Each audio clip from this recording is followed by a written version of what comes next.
Capítulo 4, sección 2. El ego y la falsa autonomía.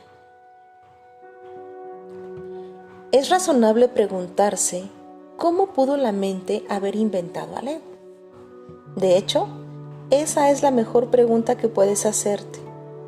Sin embargo, no tiene objeto dar una respuesta en función del pasado, porque el pasado no importa, y la historia no existiría si los mismos errores no siguiesen repitiéndose en el presente. El pensamiento abstracto es pertinente al conocimiento, porque el conocimiento es algo completamente impersonal, y para entenderlo no se necesita ningún ejemplo. La percepción, por otra parte, es siempre específica y por lo tanto concreta. Todo el mundo inventa un ego o un yo para sí mismo, el cual está sujeto a enormes variaciones debido a su inestabilidad. También inventa un ego para cada persona a la que percibe, el cual es igualmente variable. Su interacción es un proceso que los altera a ambos, porque no fueron creados por el inalterable o mediante él. Es importante darse cuenta de que esta alteración ocurre con igual facilidad, tanto si la interacción tiene lugar en la mente como si entraña proximidad física. Pensar acerca de otro ego es tan eficaz en el proceso de cambiar la percepción relativa como lo es la interacción física. No puede haber mejor ejemplo que este, de que el ego es solamente una idea y no un hecho. Tu propio estado mental es un buen ejemplo de cómo fue inventado el ego. Cuando repudiaste el conocimiento, fue como si jamás lo hubieses tenido. Esto es tan evidente que basta con que lo reconozcas para constatar que eso es lo que en realidad ocurre. Y si eso ocurre en el presente, ¿por qué habría de sorprenderte que hubiese ocurrido en el pasado? Asombrarnos ante lo inusual es una reacción comprensible, pero asombrarnos ante algo que ocurre con tanta frecuencia no lo es en absoluto. No olvides, no obstante, que la mente no tiene por qué operar así, aunque así es como opera ahora. Piensa en el amor que los animales sienten por sus crías y en la necesidad que sienten de protegerlas. Eso se debe a que las consideran parte de sí mismos. Nadie repudia lo que considera parte de sí mismo. La manera en que reaccionas ante tu ego es similar a cómo Dios reacciona ante sus creaciones con amor, con protección y con caridad. Tus reacciones ante el yo que inventaste no son sorprendentes. De hecho, son muy similares a la forma en que algún día reaccionarás ante tus creaciones reales, las cuales son tan eternas como tú. No es cuestión, por lo tanto, de cómo reaccionas ante el ego, sino de lo que crees ser.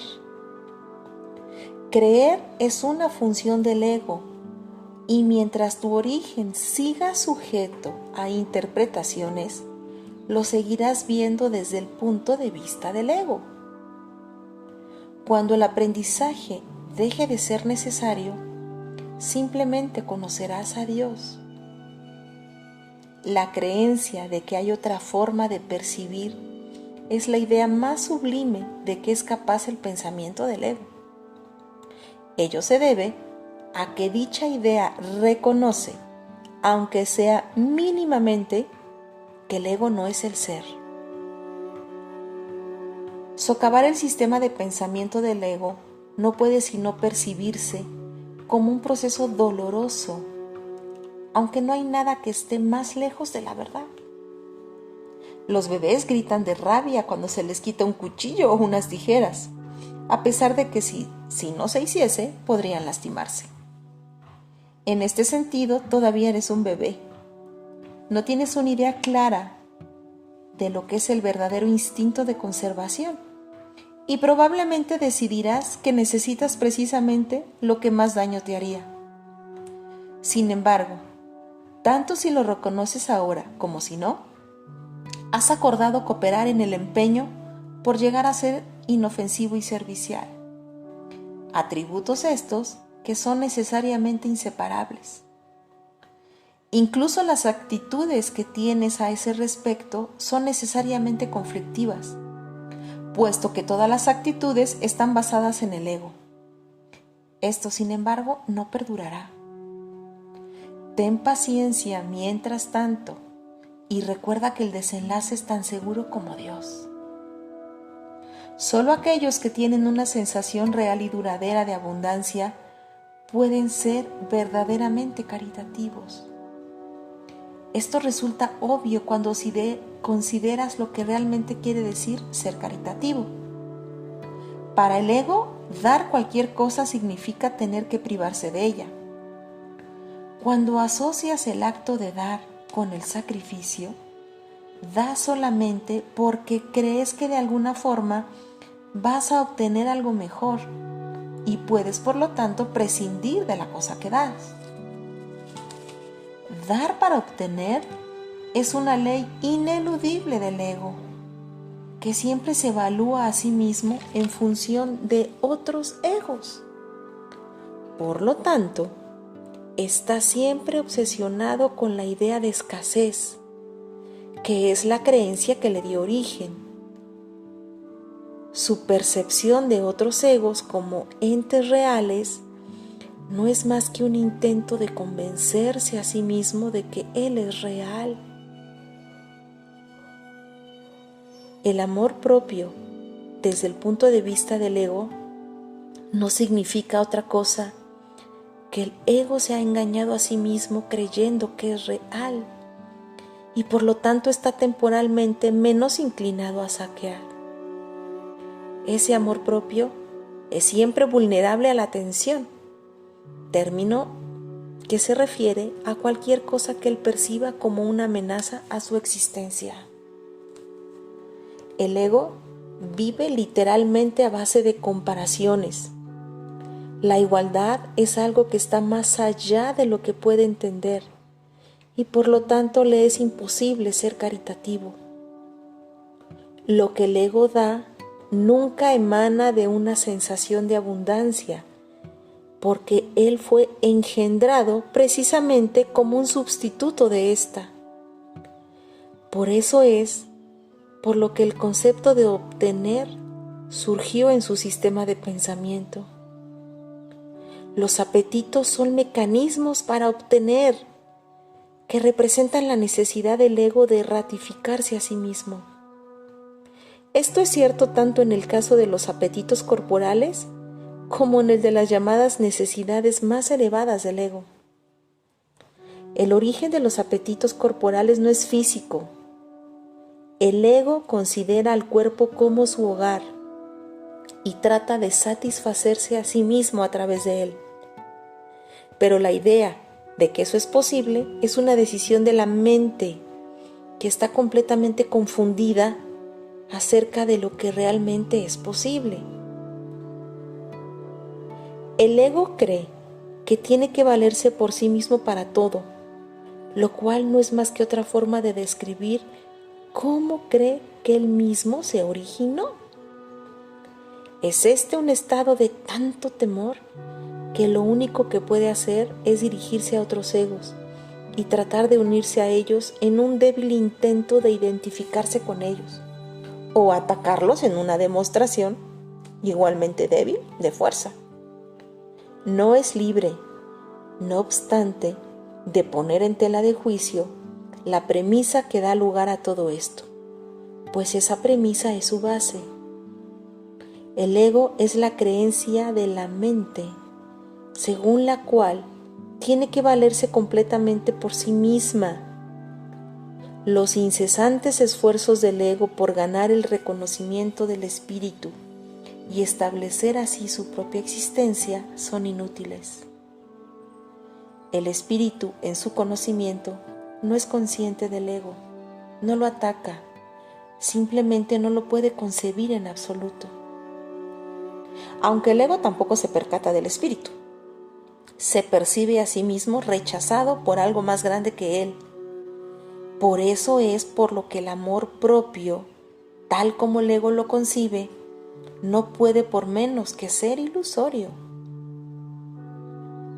Las creaciones de Dios no crean mitos, si bien el esfuerzo creativo se puede tocar en mitología. Esto puede suceder, sin embargo, solo bajo una condición: lo que fabrica deja de ser creativo. Los mitos pertenecen exclusivamente al ámbito de la percepción, y las formas que adoptan son tan ambiguas y su naturaleza está tan marcada por la dicotomía entre el bien y el mal, que ni siquiera el más benévolo de ellos está exento de connotaciones aterradoras. Los mitos y la magia están íntimamente relacionados, ya que los mitos generalmente tienen que ver con el origen del ego y la magia con los poderes que el ego se atribuye a sí mismo. Los sistemas mitológicos incluyen por lo general alguna descripción de la creación y la conectan con su forma particular de magia. La llamada lucha por la supervivencia no es más que la lucha del ego por prolongar su propia existencia, así como la interpretación que ha hecho con respecto a su comienzo. Este comienzo casi siempre se asocia con el nacimiento físico, ya que resulta difícil sostener que el ego existía antes de ese momento. Los más religiosos de los mitos basados en el ego puede que postulen que el alma existía antes y que seguirá existiendo después de un lapso temporal de vida en el ego. Algunos postulan incluso que el alma será castigada por este lapso. La salvación, no obstante, no es aplicable al espíritu, pues éste no está en peligro y por lo tanto no tiene que ser rescatado. La salvación no es otra cosa que la mentalidad recta, que aunque no es la mentalidad uno del Espíritu Santo, se debe alcanzar antes de que la mentalidad uno pueda ser reinstaurada. La mentalidad recta conduce automáticamente al siguiente paso, ya que la percepción correcta está completamente exenta de cualquier forma de ataque y por lo tanto la mentalidad errada desaparece. El ego no puede sobrevivir sin hacer juicios y por consiguiente se le abandona. La mente tiene entonces una sola dirección por la que avanzar. La dirección que sigue es siempre automática, pues no puede sino acatar los dictados del sistema de pensamiento al que se adhiere. No se puede hacer demasiado hincapié en el hecho de que corregir la percepción es simplemente un expediente temporal. Dicha corrección es necesaria únicamente porque la percepción falsa es un obstáculo para el conocimiento, mientras que la percepción fidedigna es un trampolín hacia él.